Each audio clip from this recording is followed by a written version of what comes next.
Hello everyone, আজকে তোমাদের সাথে একটা রেসিপি শেয়ার করে নেব। দেখো, ডালিয়া দিয়ে পোলাও এর আগেও বানিয়েছি, কিন্তু আজকে বানাবো ডালিয়ার ভুনা খিচুড়ি।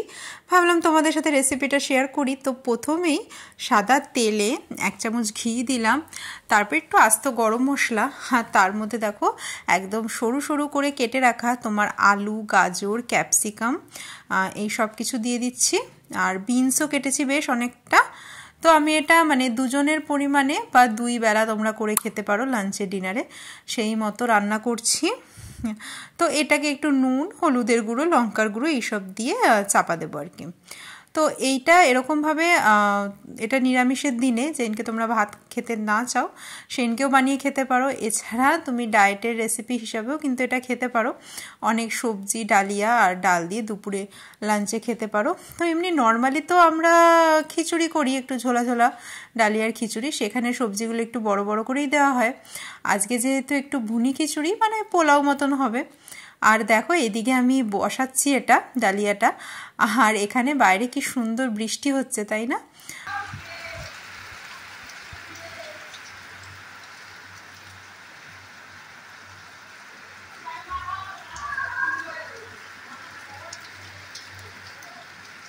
তো স্কুল থেকে আসার পর দেখো মোমোকেও স্নান ধান করিয়ে জামা কাপড় পরিয়ে দিয়েছে। ও নিজেই বললো আজকে এইটা পরবে। এটা যদিও একটু ছোট হয়ে গেছে, কিন্তু ওর আজকে মানে এটাই পরার ইচ্ছে হলো, তো ওটাই পরিয়ে দিলাম। আর ওর দিদুনের সাথে বসে বসে ওদিকে গল্প করছে। তো দেখো আমি এখানে 1/2 কাপ ডালিয়া নিয়েছিলাম, আর নিয়েছিলাম 1/2 কাপ মতো মুগ ডাল। তো এই দুটোকেই খুব ভালোভাবে আমি ধোবো, 2-3 বার ধুয়ে ধুয়ে জল ফেলে দেবো। আর কিন্তু আমি এক্সট্রা জলে তোমার ভিজিয়ে রাখিনি, জাস্ট ওদিকে দেখো সবজিগুলো ভাজা হচ্ছে, আর এদিকে আমি এই ডালটা মানে ধুয়ে নিচ্ছি। এর আগে একদিন মা করেছিল ডালিয়ার পোলাও, ওটাই কি বলতো তোমার ডাল ছাড়া শুধু ডালিয়াটা দিয়ে করবে। তো ভালো মতন ধুয়ে নিয়ে আর এদিকে দেখি চাপা দিয়ে মানে সবজিটাও হয়ে গেছে। তেলের পরিমাণটা আমার একটু বেশি হয়েছে সামান্য। তোমরা মানে কম ক্যালোরির রান্না খেতে চাইলে আরও কম তেল দিয়ে অবশ্যই বানাবে। আমার মনে হচ্ছিলো একটু বেশি হয়ে গেছে তেলটা। আর ঘি আমি খুব একটা বেশি দিইনি, জাস্ট 1/2 স্পুন মতো, এই ছোটো স্পুনটা দেখলে না, তার 1/2 স্পুন মতো দিয়েছিলাম। তো এখানে আমি এখন জল ঝরিয়ে ডালিয়াটা নিয়ে নেব। আজকে শ্রাবণ মাসের সোমবার, তো মা তো মানে সব নিয়মকানুন মেনে উপোস, যেটাকে বলে উপোস, পুরো উপোস না, তোমার ফল সাবু খেয়েছে। আর তারপরে দুপুরের দিকে আতপ চালের সেদ্ধ ভাত করে যেটা খাবে, যেটা সোমবার মানে নিয়ম যেটা, সেটা করবে। আর আমাদের বাড়িতে আজকে এমনি নিরামিষ রান্নাবান্না হয়েছে। আর আমি যেহেতু ডায়েট মেনুগুলো খাই, তো আমার দুপুরে লাঞ্চে ডালিয়া ছিল, তো ভাবলাম যে তাহলে আজকে ভাত এইসব কিছু খাবো না, নিরামিষ যখন খাচ্ছি তো ডালিয়া দিয়ে ডাল দিয়ে খাবো।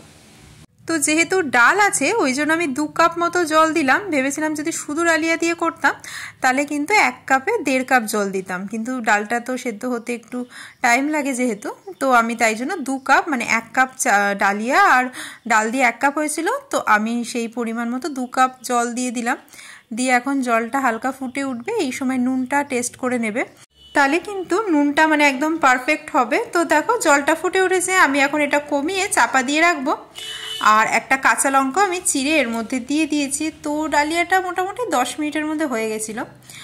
10 মিনিট পর দেখলাম এরকম সিচুয়েশন ছিল, একটু নাড়াচাড়া করলাম হালকা।